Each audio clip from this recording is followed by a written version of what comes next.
So, hi everyone. Welcome to another episode of Unpacking Possibility. I'm your host, Traci Stein, as always. I am so happy to be here with you.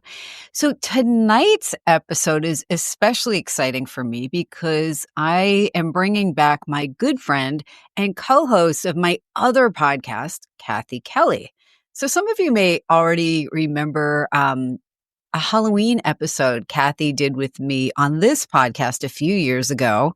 It was great. I highly recommend you check it out if you haven't already. But tonight, Kathy and I are going to chat a little so you can get to know her a little bit better. And we want to talk about a topic that's near and dear to us. And it might be nearer to you than you previously will have thought prior to tonight. So, anyway, without further ado, welcome Kathy Kelly, otherwise known as the Kathy Kelly. Hi, Tracy. How are you? All right. How are you? I'm going to Good. give a super brief blurb, but we could never encapsulate all of who you are in one blurb. But Kathy Kelly, otherwise known as the Kathy A. Kelly, is a historian. She's an entrepreneur.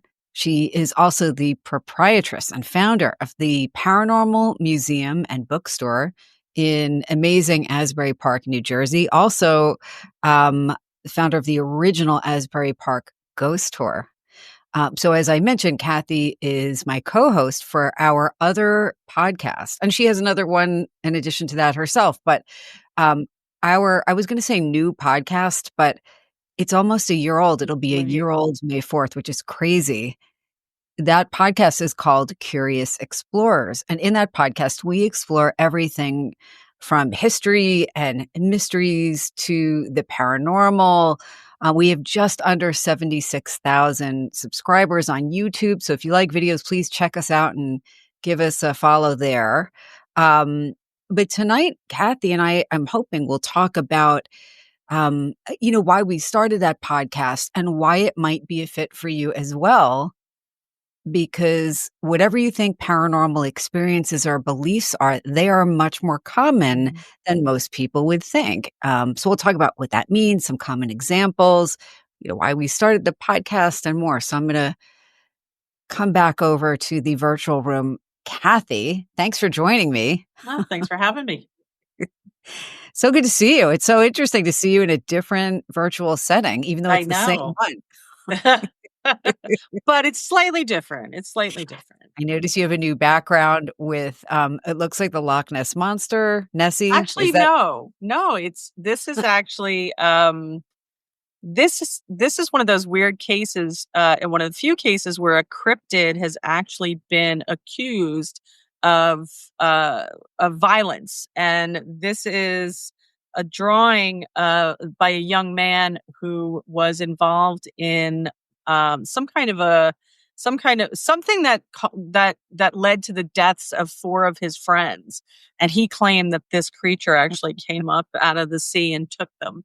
And that sounds awful. Yeah, no, awful. I mean, and they're gone. Their bodies were never found or anything like that. But it's one of the few cases where a legal proceeding actually had a cryptid involved in it. So this is an odd way for us to start this podcast. Because most of the listeners of this podcast, unlike the other one, it's mostly audio. This is a little bit of a darker vibe to start the podcast. Right. But, cryptids are something that we've talked about. Do you want to just give the quick definition of cryptid for those who are not familiar with the term? So a cryptid is an animal or a creature that people are experiencing, seeing, coming into contact with, that there isn't a fossil record for, and there is no, that has not been substantiated by the scientific community.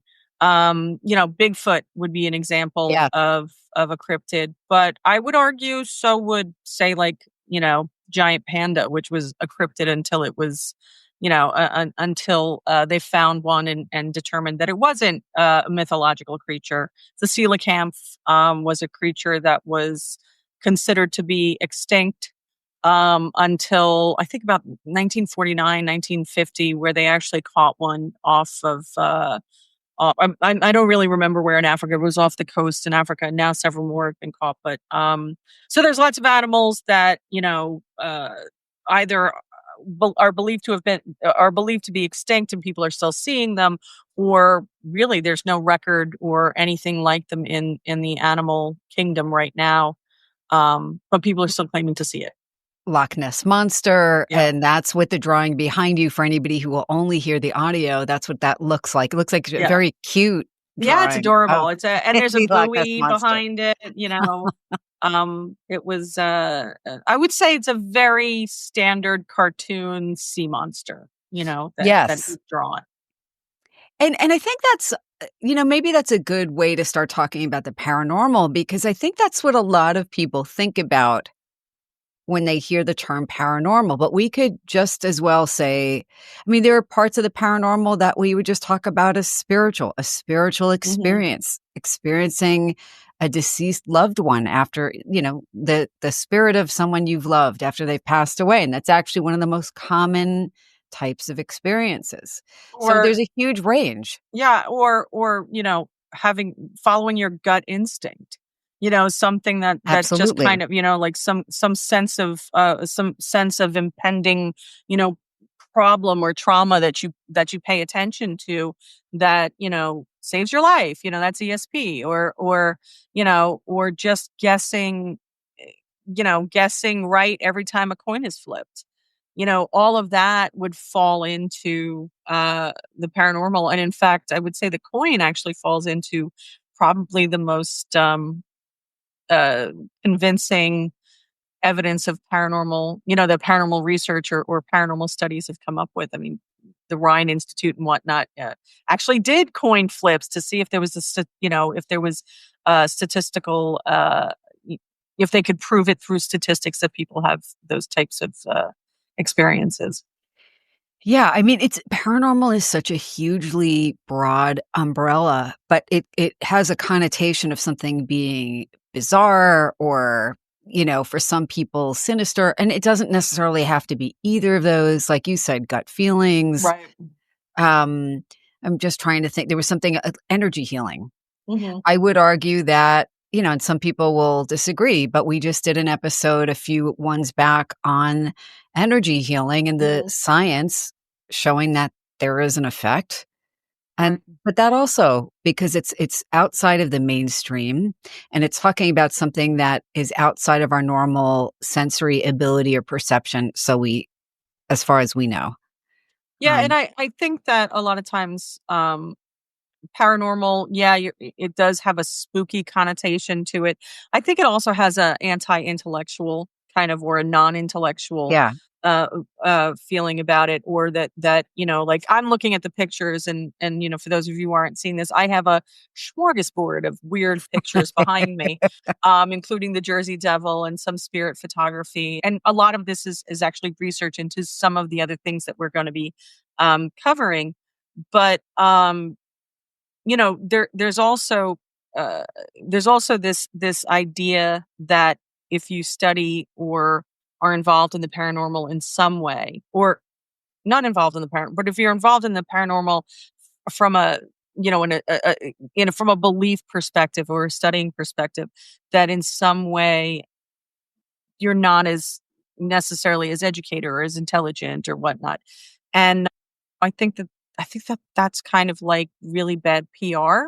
I think that there are And lots of disinformation. it's and it is. I mean, because there are lots of subjects that fall comfortably into the paranormal sphere, but also fall comfortably into the medical and into the psychological and into the environmental, and they're still paranormal. And things are paranormal until they're explained. I would argue that the word paranormal is akin to the word art, in that it is a large umbrella that it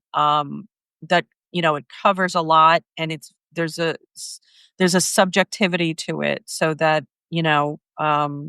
some people will be like, nope, it's all about ghosts. Some people will be like, nope, it's all about UFOs. And some people will be like, no, it's all about energy and different things like that. I would argue it's all of those things. Yeah. I would argue that And it's more. everything. Yeah. Mhm.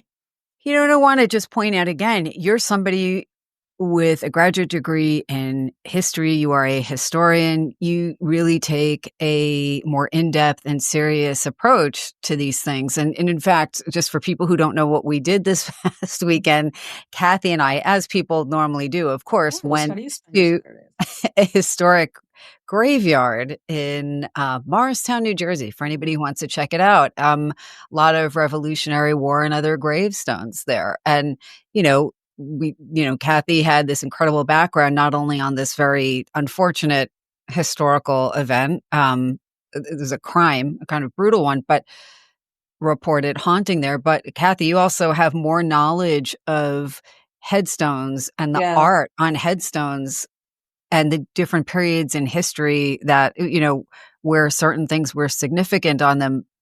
I'm not articulating that well, but you know what I mean?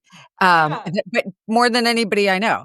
And you're Yeah. just kinda like off the top of your head, like, "Oh, well, blah, blah." Well, I mean, I think we lean into the things that interest us, and history is obviously a passion of mine. I went back and got my master's degree. I was a paranormalist long before I got my master's degree in history, but I would argue that I was a historian long before that too. I think that, and I'm not in any way, shape, or form minimizing the importance of getting education and certainly pursuing advanced degrees if that's what you choose to do. Um, I love learning that way, so it was great for me. I really, really enjoyed it. Um, but I also, uh, I could discuss paranormal subjects very easily with a great depth of knowledge, but I wasn't taken seriously. And I that didn't bother me as much as it bothered me when I watched other people who weren't as comfortable articulating their feelings or weren't as comfortable articulating their interests kind of get bullied because of their interests, and I thought, well, yeah, I'm going to go. I'll get this degree. Um, and it'll allow me to kind of sit at the table and bring other people to the table with me. But I mean, I have always said that for me, the paranormal has always been a gateway into history for me, and I think it's a way of I think it's a way of experiencing history, both literally and just kind of, figuratively. But I mean, if you're talking about spirit activity or anything like that, and you're talking about beings that existed in a different historical time, you're literally experiencing that history.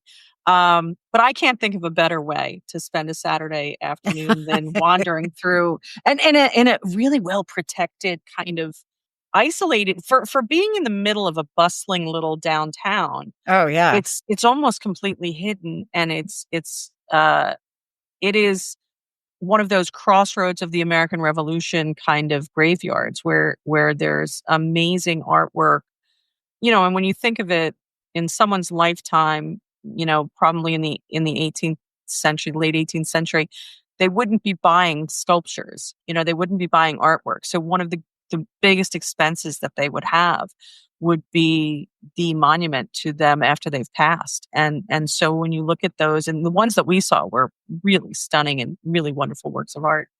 Yeah, absolutely.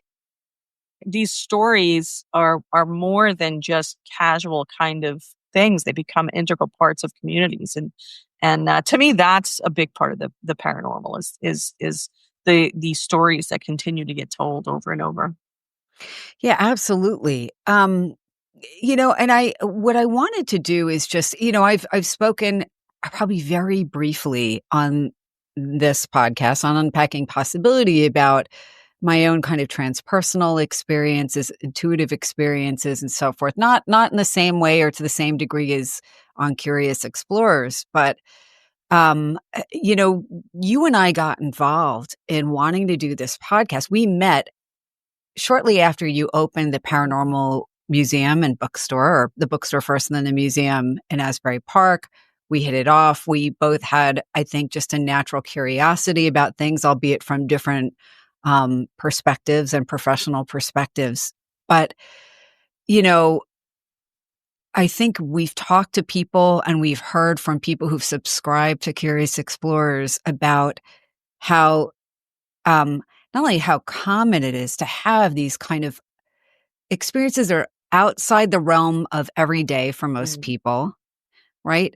But also, just the fact that we're two women and I'm going to say two mature women Women of a and that certain age. we're in the best possible way. Yeah. And that's something that you don't see people in this kind of demographic talking about these issues largely, in a way that's accessible to your average person who's like, "Oh my god, I had something like that happen too," or "I've always been curious about this," or "I've always been worried about this and now I don't feel as worried about it," Mhm. or and so because I think most of what we see on TV, would you agree, is mostly men, talking about the paranormal and a few young Yeah, women? I think so. I mean, and I will say I don't think that bears out as far as who actually does the kind of investigative stuff. And it certainly doesn't bear out as far as who attends events and things like that. I would say that there are definitely more women that I've come in contact with who are, actively involved in the paranormal, and I wouldn't say it's, like, overwhelmingly, but I definitely don't think it's 50-50. I would say it's probably more like 60-40, which is not to say that the interest or the belief or the curiosity about isn't 50-50. Just the people who are actually taking the next step to actually do things. Um, so I don't think what you see on television bears out as far as what you see on the day to day.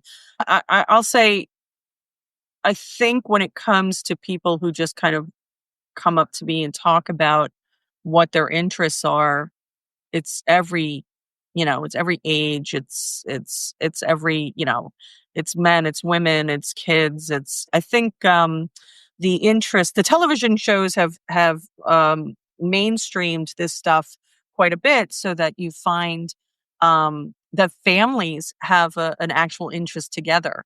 So it's something that families do together, and that's something that I've noticed trending for the last, 15 or 16 years. I've noticed that it's trended in a way that I think is really great because it's families going out and exploring things together. Generally speaking, they do start with ghosts. They they definitely do start with ghosts, but they go into other subjects a lot too. And I think that that's really terrific. I'm just thinking too, like, and again, this is just personal observation, it's not data, but we will talk about data in a moment. When I think about, again, if I look at who's, in a starring role on many of these TV shows, it does look different than, I have friends who are mediums. I've gone and done mediumship training, many of them. A lot of times it is more women. Mhm. I think a lot of times at the seances you've held at the museum, a lot of women. Oh yeah, yeah, a lot of Um, women. Mhm. Ghost tours, probably a good mix. So Yeah, I would say ghost tours are, you know, right down the line. Seances are gonna be seances, I would say, are mostly women, not overwhelmingly women, but also I think that has to do with who I am. You know what I mean? Um, that being said, most of the I would say psychics that I've worked with have been 50-50. Right? In fact, I think I've worked with more men as far as who comes in and works for mediumship or psychic phenomena. But the people who come to visit them are the mostly women. There's a lot of women, and I think mainly that I think it's because it is something women do collectively together. They'll go for a reading, that's or totally it's true, it's kind of an entertainment thing. but a connection thing as Yeah, well. yeah, it is. And but I will say there are definitely men that got, and it has changed. You know, I it has. I've seen it change. When I first opened Paranormal in 2008, I changed the name of the business to Paranormal from House of Spirits, and the reason was I didn't think men would come to something called House of Spirits, and I thought, well, paranormal will appeal to anyone who's interested in the power. I think it was the best thing I ever did because it it changed my business from an occult business to a curiosity business. So it was less about the belief in something and more about the interest in something. So it was less about, oh, here, this is a place where you can be told something, to, hey, this is a place where you can ask questions and maybe we can find answers together. Paranormal almost had like a scientific-y or a science-y kind of name to it. And I definitely think that I think that the concept of paranormal has changed over the last 15 or 16 years. But yeah, and when I look at what's going on television, or I should say in media, because I don't think a lot of people, I don't, there's people who consume their media, and it's not on a TV show. It's going to be on a podcast, or it's going to be, on a TikTok or a live or something like that. There does seem to be a formula. And I don't think that the formula necessarily bears out what people are really doing. You do tend to see like two guys and a girl or and I'm sure that that has to do with different metrics for advertising and whatnot. But because it doesn't bear out as far as I'm concerned of who's actually doing investigations and who's actually showing up, even for lectures. Like I do a bunch of free lectures every year, and um, you know, I it's definitely not 2 to 1. It's definitely more like 50 or 60% female to 40 or 50% male. As you're bringing that up, I just want to give a shout out to the upcoming Jersey Devil Fable Film Festival. Yeah. Did I get that right? Yes. So I run the Jersey Devil Fable Festival. Oh, sorry. Fable Well, we Festival. have the film festival as It's a well. film festival, yes. We do have we have something called the Pod Barons, which there'll be podcasters there. Um, you know, I it's an exploration of folklore mythology, which I think is kind of the beginnings of the paranormal. So I think people sometimes they hide their paranormal behind those words. Um, but I don't know. I like looking at it from all different aspects, and there's some stuff that's come up, especially like this year. A lot of people are talking about all of the UFOs that have been seen in New Jersey, which we Sure. saw for 3 or 4 weeks and then suddenly disappeared. Um, I don't know. I'd like to talk about it. I'd like to have a place where people can come and chat about uh, strange, unusual things that may or may not be alien in nature, but certainly were worthy of discussing, um, even after they just suddenly disappeared. Yeah. They just kind of went away. Yeah, I don't have any idea what's going on with that. I don't even want to speculate. I guess we'll see what happens. I but yeah, you have great events, heavily attended by all genders. Absolutely super interesting. They're fun, they're lighthearted, they're educational. Just a great time. So if anybody's thinking about that, in the show notes, I'll make sure to put Kathy's website, and you can find out more about that and the tours and the museum and so forth. Kath, I wanted to go over just a few statistics from various surveys about the paranormal.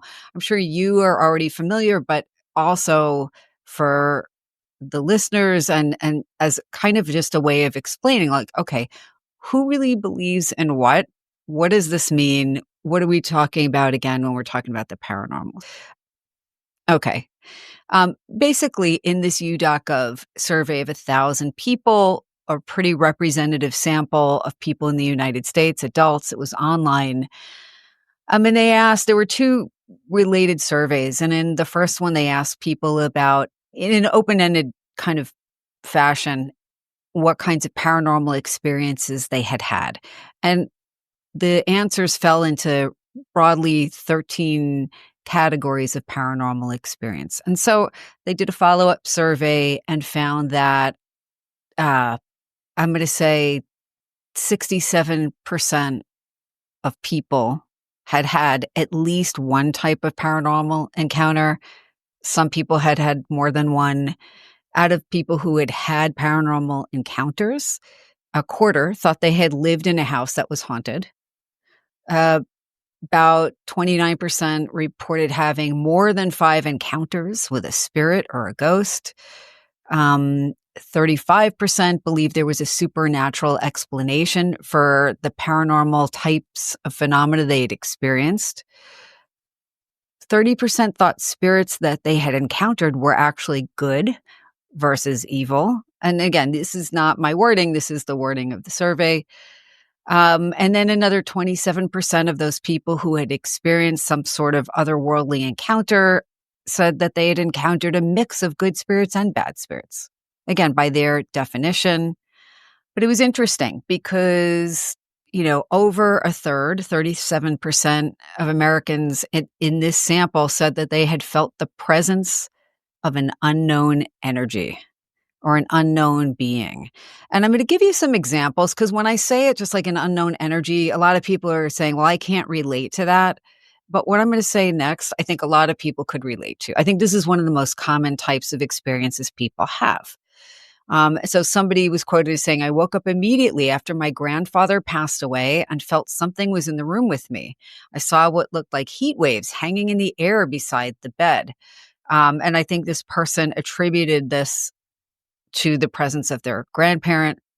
Um, that's one example. Certainly, other people have had experiences. Most common, again, having the experience of seeing or hearing or feeling or having some other felt experience of a loved one who's passed away. Not uncommon at all across cultures, not even just in this survey. Other people have had experiences of smelling something that wasn't there. This is in 2022, it would have been during COVID. I'm saying that because I know people have had olfactory kind of hallucinations since having COVID, but not everybody. This is also a commonly reported phenomenon, smelling cigarette smoke when someone who passed away was a heavy smoker. Or I knew a psychic many years ago, and after her friend had passed away, she would smell coffee brewing. And this person was somebody who would drink coffee all day long, that kind of thing. Um, Hearing the voice of a deceased loved one. Here's one that I think is harder to demonstrate as a paranormal experience, but a lot of people have had experiencing a change in temperature where there's no objective reason you can find where the temperature would drop suddenly. Electronic phenomena, seeing lights or other devices turn on or off without explanation, and there's no electrical problem. This is less common. 22% of the sample say they've seen an object move without explanation. But again, more common than most people might think. Doors opening and closing, that's 20%.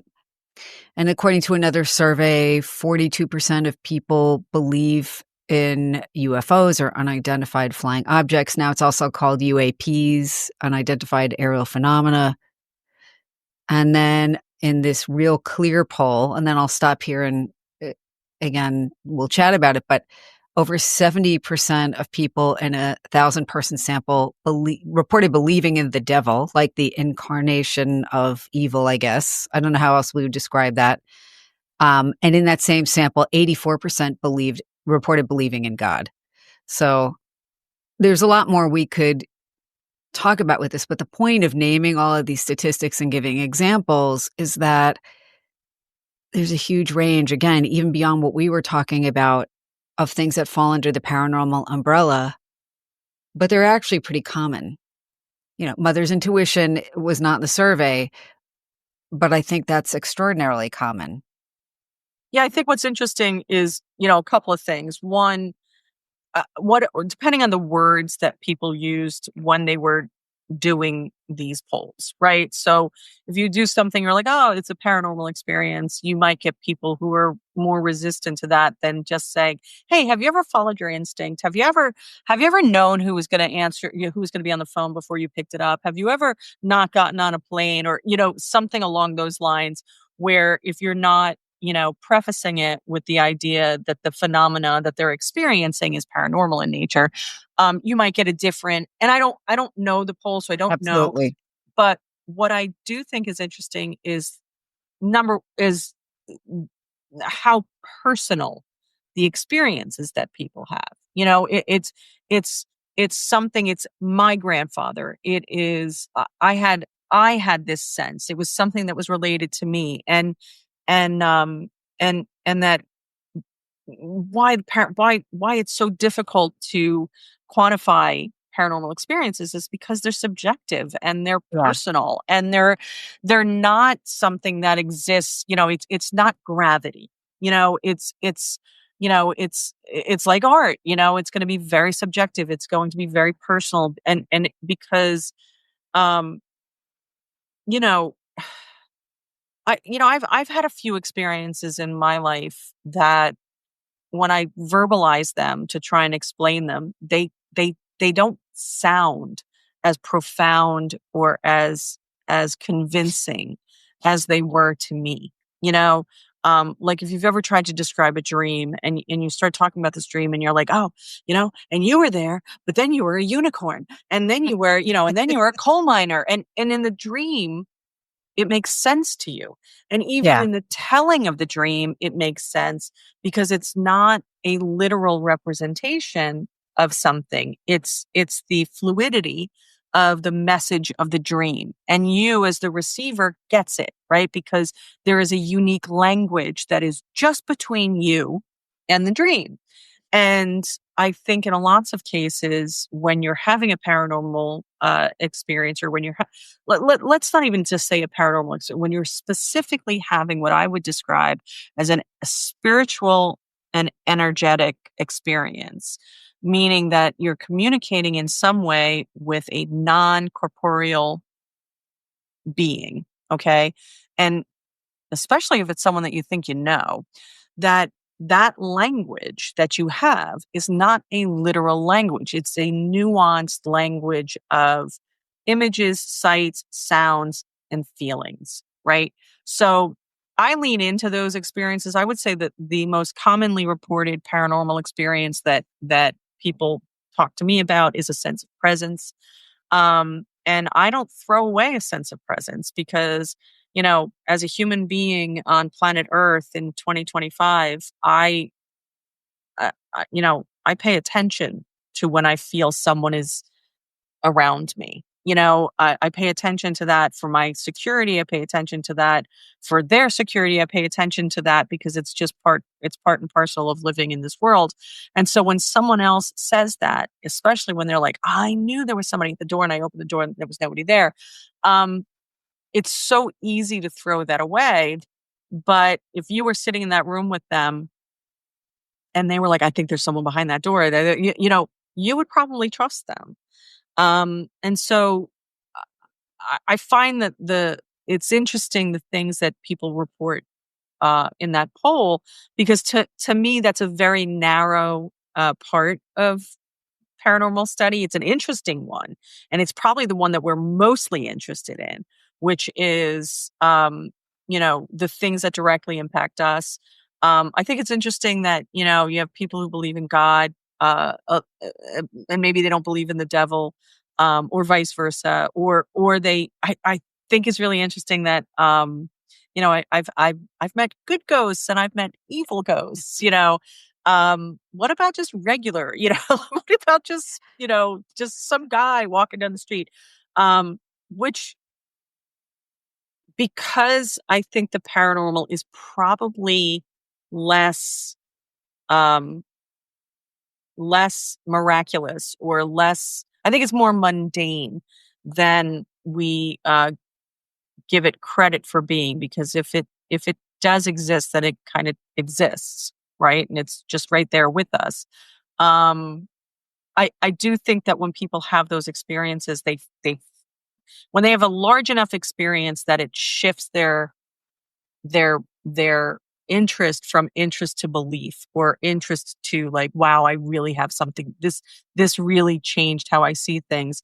They look at it as being profound and being miraculous or something like that. And so it's very easy then to go into, well, I was uncomfortable when that happened, therefore that is an evil spirit, when it could just be like, no, that was just Charlie, and he didn't even know you were there, which is probably more common than an evil spirit. Although not if you listen to our podcast, you know. Yeah. If you listen to our podcast, there's a I lot of evils. yes. Let's give people a heads up, because Yeah. if they go check that out, there are things that are, we talk about precognitive dreams. That's one of our earlier episodes, and orbs, which I think are pretty neutral. We did an episode, as I said, about energy healing, but we also do go into a kind of a darker realm. And so you don't have to listen to those episodes if that doesn't feel like a fit for you, although we know there is an audience for that. And we find that stuff interesting and intriguing. And don't only listen to that. No, you can. You can only Yeah. listen to that. It's really up to you. It's really up to you. Well, but I do think that there's kind of it's like If you people see a like scary movie, yeah, I it's mean, like it's people like kind of not that different. extremes. Well, Yeah. also it's the extreme. It's like the difference between a butter knife and a steak knife. You know what I mean? So the butter knife is the orbs, but the steak knife has a a sharper point. And I That's think great, that Kathy. I'm I going to steal think that. that I think that that I also think that there is something about the more extreme cases, and they're not just the more extreme cases of like hauntings, but the negative and how they impact the people who are experiencing them, because it's happening to them, it's safely happening to them, it's not happening to me. Yes, it's safe for me to be afraid of that and everything like that, but also if I am having these other experiences, maybe the footsteps that I hear at grandma's house, or maybe the sense of grandpa sitting at the bed, maybe that's not as big a deal as these demonic cases, or these much much more robust kind of and when we talk about like big cases, we're talking about where people's lives are literally being overtaken by the experiences that they're having. um and that's you know I think you said something like, I mean, that's an astonishing number to me, that 25% of people uh claim to have experienced a spirit. That's 250 people out of that 1,000 people claim to have experienced a spirit. So, To me, that seems low. And I can go back to the survey. well, the reason why it doesn't seem low to me is because experiencing a spirit and experiencing something unusual are two different things, 100%. right? Totally agree. Um, I, I, and I would imagine the anonymity of the poll allowed people to kind of, but I also Agree. would say that the last 15 years of this stuff being on television, like I said, it's given people a language, a vocabulary, and it's mainstream these feelings. I get I hear a lot of stories about footsteps. I hear a lot of stories about doors closing. I hear a lot of sense of presence, and people immediately then assume that they're dealing with, you know, they use ghost and spirit interchangeably, and so I will in this case as well. That they're dealing with a ghost. Well, I want to address that actually quickly, because it's going to tie into an example that I've never forgotten. And I think I might have talked about this on Curious Explorers. I can't remember if it was there or here. It'd be more likely there. But ghost to me is, and I've had this happen, by the way. You go stay at a historic inn and somebody is standing by the bed in the middle of the night. I would say ghosts, because they're not connected to me, and they might have been hanging around that inn for a few hundred years. But is that a technical term for me? No. But there's a category that things fit into when I say ghost. Mhm. Now, I'm pretty sure I talked about this on Curious Explorers a while back, but when I was a trainee, I elected to do a year in pediatric oncology, which, again, one of the most profound years of my life in a very meaningful way. I worked with a lot of families. If the children were very young, especially pre-verbal, really it's working with the families, usually the mothers. So I saw people outpatient. I also saw people inpatient. And what that means at a major hospital is that people are coming from all over the world, and sometimes their children are living for, it might be a year Right. on an inpatient oncology unit. And, many children did well or well enough and were able to go home, but there's a subset that don't and they pass in the hospital. And of course, it is one of the worst things that can happen to a person to lose their child. But, over the course of that year, one of the mothers who was, probably maybe early 30s, her child had been maybe about a year Mhm. when he came on the unit and, went through treatment. So, I definitely saw her most days a week. Um, but I didn't know her as well as some of the other mothers because, we didn't do formal therapy together, but I remember being in a room like, for family members to just kind of hang out and be with each other. And I was talking to one of the other mothers, and I think there was only one other person there. And this woman came in the room, maybe I'm going to say a week or two after her son had passed. She's probably getting ready to go back to her home country.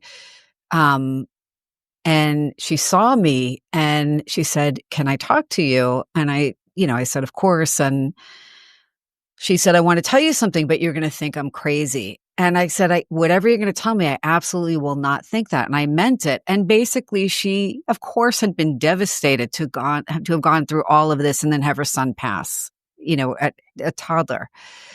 But what she said is she had been I think she was staying at like the Ronald McDonald House for the year. And she was in her room, and by the door, all of a sudden she saw her little boy, but it wasn't like a fleeting image. And I don't remember if she just said she knew what he said, like that it was more telepathic. And in the moment, I don't even think or if she heard him say, but that he was fine. And she said he looked beautiful and he looked healthy.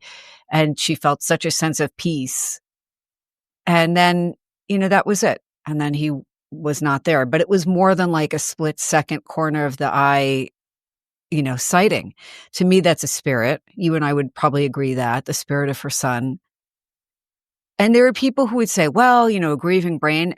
And the position I take personally is, first of all, I think he probably, of course, wanted his mother to know he was okay. And I believe that's possible. So it's not a hard sell for me.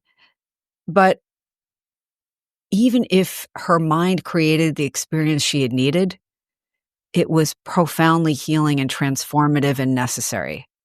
Right. And I think when we talk about, I almost hesitate to put that under the umbrella of paranormal for people who don't know how broad that umbrella is. But these experiences can be profoundly spiritual and uplifting and healing. And that is part of this very broad category. Yeah. You know, I mean, and the other thing is we talked about on Curious Explorers recently is, angelic experiences. Mhm. People report those. I have had, I think, two in my life. And you know, but like you said, it is very hard to articulate what the experience is like, Right. the way another person can get where you're coming from. Right. Right. Because I mean, it's our language is linear, right? So the way we communicate with each other is linear, and we follow a routine of articulation and language and whatnot. But the way we communicate is not, right? So we're taking in lots of different things and we're putting out lots of different things. And so it's not just this like, this line of dialogue or this line of narrative that and yet people want it to be when it comes to accepting or honoring or respecting or believing an experience that someone else has had that deviates from like for instance if there's an onus on someone who has had what we would call a paranormal experience that I don't feel anymore. I don't care if people believe me. I don't care. But if you said to somebody, Hey, you know what? Don't go swimming right over there because there are sharks, right? And well, how do you know there are sharks? Well, there was some guy out there before, and he, you know, he saw a shark, right? Oh, okay. Then I'm not going to go swimming in there. Don't go in that house. Why? Because there are ghosts. Why? What are you talking about? Well, somebody was in there and they saw that there were ghosts. So there's these different levels. Now, yes, sharks exist and we've seen them and they're part of the, they're empirically proven to exist and whatnot. But but if someone said, "No, I was in there and I felt bad and or something felt off to me or something felt dangerous or something felt, to me," we don't trust that. We don't trust that because we can't fully convey what we actually experienced because it wasn't only sight or sound or I'm thinking of one particular thing. When my father passed away, my father died 20 20 almost 28 years ago. And I remember the night after he died, I remember I had a dream, and in this, I call it a dream, right? At the time it didn't feel like a dream. But there was this figure. I was laying in bed and there was this figure that was kind of like floating next to me. It didn't look like him. It didn't look like him, but I knew it was him. And it was almost like something was there in his proximity, right? Now, if I were to explain to you what he looked like or what he said or anything like that, I would sound like a lunatic, I mean, I'm probably halfway sound that way You don't now. sound that way to But me. but but I mean, I know what I experienced. I know what it meant to me. I know how I felt at that moment. I can't I can't explain it to you because I can't make you feel that way. It's like trying to make someone feel the love you feel for someone else, or trying to make someone feel the distrust that you feel for somebody else. Or those are they're just things that you can describe, but you can't make someone feel that way. And I think that when you're talking about paranormal experiences, until you have one, and then I think sometimes after you have one, that's why a lot of people, when you start talking about I always make the joke that when I tell people what I do, um, I get, I get two very different statements, and then exactly the same statement after that, right? So people either say, um, "Oh, I totally believe that," I totally believe one time, and then they go on and tell me the one time they had an experience, or they say, I don't believe any of that crap, but one time, and then they go to tell me, so I do think that, when you talk about paranormal experiences, in an effort to show that you understand it, people pull out experiences that they have had, even though those experiences are going to be different from yours. It's kind of like a way of illustrating, something unusual happened to me as well. And I understand your sense of um, either belief or wonder or doubt or something along those lines. I do think that I think that the use of the word spiritual is often difficult because you can mean spiritual in a kind of um, self-realizing, fulfillment and like emotional kind of thing that people feel. And then you can literally mean, no, I just mean a spirit. I mean that there's a and so I think it's really important when people are talking about that for them to define their terms um pretty much each time. And I do think that there is a distinction between, to me, I use them interchangeably, but I do clarify it when I'm saying it. But like I would say ghost a ghost to me might be residual in nature and not have an intellect or not have intelligence and just be a kind of visual or auditory uh repetitive phenomena. And then a spirit would be something that has personality and the ability to, communicate. And maybe not the awareness of the ability, but certainly the ability. But I do think we all have kind of our own, we all kind of have our yardstick for what's what. Yeah, absolutely. Absolutely. Kathy, I mean, you and I could talk about this for days, and And we have. have. And have. But I want to be mindful of your time and our listeners' time. But, I guess all of this is just to say that, there's so much more in this paranormal umbrella than most people realize. More people listening have, I'm sure, had experiences like we're talking about, or at least you certainly know people who have, if you haven't yourself, and I think you probably have. Um, and and again, if in an even wider circle would have some sort of curiosity about this, I'm sure. So if you are curious, dear Unpacking Possibility listeners, please consider heading over to YouTube at Curious Explorers Show, and I'll put it in the show notes, or finding us on Apple, Spotify, Amazon Music, wherever you find your podcasts. Check out the show. You can skip the scarier episodes if they're Jump not right for you, into that. or jump right into them like we do. But Kath, any final thoughts or anything that we should cover that we didn't, or? No, but I do think this fits under, I think there's a lot of things that fit under this umbrella. And I would just say to people who are listening, who are kind of, um, maybe deciding whether to put a toe in that, this is all just part of the broader human experience. And with regard to looking at the paranormal, as we learn more about it, the boundaries get pushed further back. So, I would say, just be like everything else, right? Just kind of be open to it and weigh your evidence, and make your own determinations. But we do have a lot of great conversations, so it would be great to have you guys there. Yeah, we absolutely do, and we would love to have you check it out. Kathy, thanks again for coming on this show, and I look Happy. forward to connecting on Curious Explorers with you, of course, again. And you can check out Kathy's other, I don't want to say regular podcast, 'cause now Curious Explorers is as well, but is there a link to that on your website, or? There is. You can hit podcasts, and you can actually get to both Curious Explorers and the Paranormal Museum with Kathy Helen.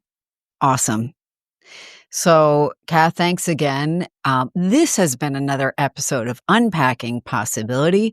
If you like the episode, and I know you did, please remember to like, share, follow, leave me a comment, send me a message. Let me know what you'd like to hear more of. And as always, until next time, be well.